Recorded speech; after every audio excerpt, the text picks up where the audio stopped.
What if instead we took a few thousand AmeriCorps jobs and gave them to news-gathering organizations? What if we just took AmeriCorps and just took it and had them just take over? The irony in front of the Free Press banner. Boy, somebody should read the Federalist Papers. What was it, number 10? McChesney also called for the government to bail out and take over the media in an opinion piece that ran in the Washington Post. The FCC also says they are marching forward, marching, but a boot on your throat, announcing plans to make internet companies a public utility.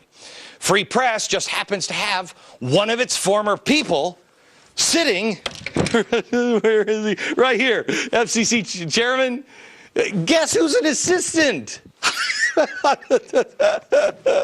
Former member of Free Press, now at the FCC. This is weird, because they're for net neutrality. The court shot that one down, but they're going to make it a public utility now.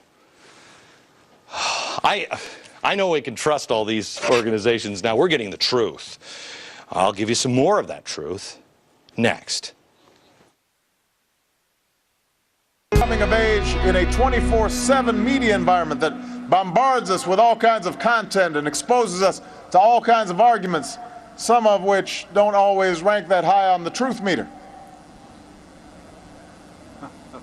And with iPods and iPads and Xboxes and PlayStations, none of which I know how to work, information becomes a distraction, a diversion. I mean, America, are you kidding me? Really? Now he's going to take care of us. He knows. He knows. I've just shown you. These are trustworthy, POTUS approved. PBS, Washington Post, MSNBC with GE and SEIU and Apollo Alliance and AFL-CIO and AmeriCorps and the Huffington Post and Free Press with PBS. It's great. It's great. But I'm engaging in falsehoods. It's weird because I get a lot of the things that we do, I get the video that they've posted themselves before they scrub them clean off the internet. I guess they can't scrub as fast as we find them saying things. And then they have to make it sound like we're doing evil rumors, even though it's usually them.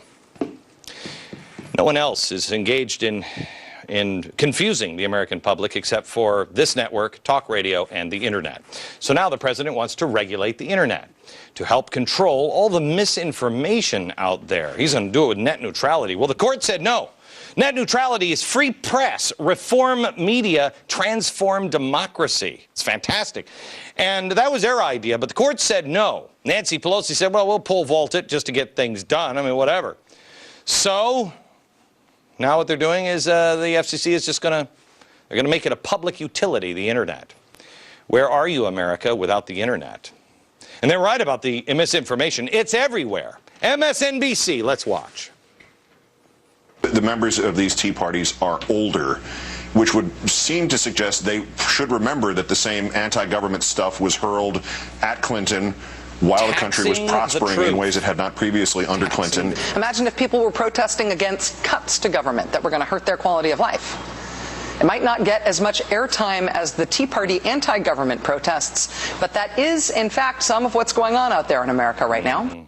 How about PBS? How about PBS? Could we do the PBS? There's a very important incident described in this book that occurred in 1965 when the John Birch Society, an organization these new Americanist groups resemble, the ones who are marching in Washington and holding tea parties. Essentially very extremist, revanchist groups that view politics in a conspiratorial way.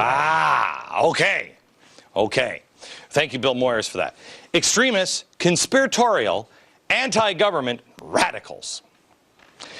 You know what's weird is somebody took the time in the last couple of weeks. I can't even imagine how much time it took to go through all of the transcripts of this show and then compare my words to the words of Adolf Hitler in Mein Kampf. Who has that kind of time? Especially in this booming economy. Who has that? You might have seen the report on the liberal blog site, The Daily Kos. But where did this actually come from? It's weird. George Soros, Media Matters. It's so, I knew so, it took a lot of money to do that and time. By the way, have you seen the story about how my ratings are dropping? The week that this came out, we were #1 in entire cable all week. Yeah, I mean, Bill O'Reilly did take a vacation, so hats off to Bill. Take a few more, will you? One of those nasty rumors. Look at that. There it is. I actually saw this on in the LA Times. You know where it came from first? Isn't that strange? There's also these internet postings that I've lost like 70,000 sponsors, companies that haven't even been formed yet, stopping advertising on this show. You could read them all about, read about those all the time on the Huffington Post. And yes, Media Matters. Media Matters, which is that George Soros, leftist, socialist, kind of all of these people rolled up into one. That's weird. Mr. President, I think you might be onto something. And lastly, a strange thing happened on Facebook or Twitter page this weekend. After months and years of this never happening to me, my fans have suddenly started posting racist things. That's weird because all the leftists people on Twitter are saying, why hasn't Glenn Beck said anything about this? Well, because I'm not responsible for idiots. And I don't think they're a fan of mine, honestly. Why? Well, have you met Cass Sunstein? Because Cass Sunstein showed his hand. You see, he has steps to dispel a conspiracy theory against the government. Yeah. Came out in a memo. It's fantastic.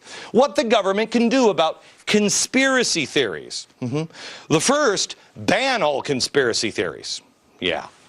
Somehow or another they define that as, things that you don't like. Second is tax conspiracy theories.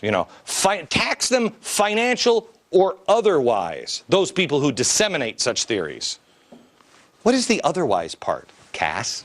Then they say that the government themselves may engage in counterspeech, marshaling arguments to discredit conspiracy theories. Why discredit them? Why not just prove them to be wrong? I was waiting for an answer, but I don't think they're going to call. Number 4, this one I really like. The government might formally hire credible private parties to engage in counterspeech.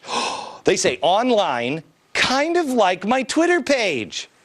And in person, there might be a government agent. It's neat because they say this is going to help the credibility of the government if they do that. And then the last one, they might engage in informal communication with such parties, encouraging them to help. Cass Sunstein's words. He says anything that he deems a false conspiracy against the government will be taken to task. I want to ask you a question. You know that the NEA has made rules for radicals recommended reading? Did you know that? Yeah. The people in Washington, they're the radicals. They're the radicals. They are. Not you, not me. But rules of radicals, their playbook. May I quote something out of that playbook and just ask yourself, who are you more comfortable with? Rules of radicals, quote, lest we forget at least an over-the-shoulder acknowledgement to the very first radical from our legends, mythology, and history.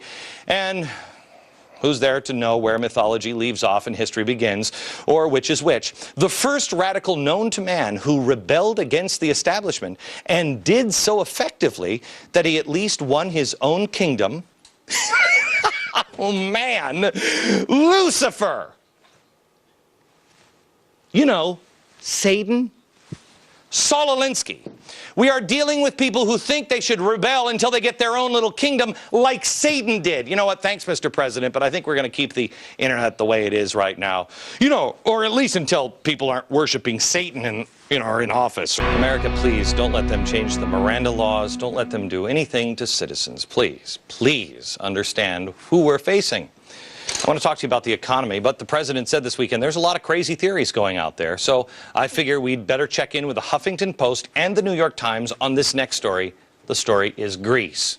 Now, Greece, the debt problem, fixed, and it was a close one. The European Union bolstered Greece's floundering economy with almost $1 trillion of infusion.